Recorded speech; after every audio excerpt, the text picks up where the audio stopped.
was Malaysia. World economic ফোরামের বার্ষিক সম্মেলনে অংশ নিয়ে সুইজারল্যান্ডের দাভোসে সফরের দ্বিতীয় দিন ব্যস্ত সময় পার করেন অন্তর্বর্তী সরকারের প্রধান উপদেষ্টা অধ্যাপক ডক্টর মোহাম্মদ ইউনুস।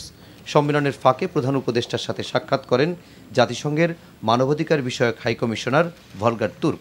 গত বছরের জুলাই আগস্টের আন্দোলন দমনে সংঘটিত অপরাধ তদন্তে জাতিসংঘের ফ্যাক্ট ফাইন্ডিং মিশনের প্রতিবেদন তৈরির কাজ চূড়ান্ত পর্যায়ে উল্লেখ করে প্রধান উপদেষ্টাকে ভলগার তুর্ক জানান মধ্য ফেব্রুয়ারির মধ্যে প্রকাশ করা হবে।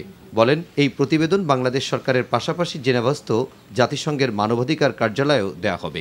এ সময় তদন্ত করার জন্য জাতিসংঘকে ধন্যবাদ জানান ডক্টর ইউনুস।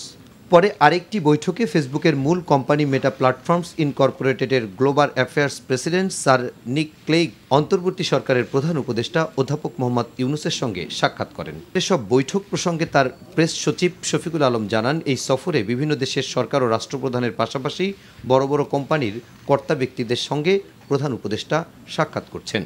এই 2 দিনে প্রচুর হেড অফ গভর্নমেন্টের সাথে প্রফেসর ইউনুসের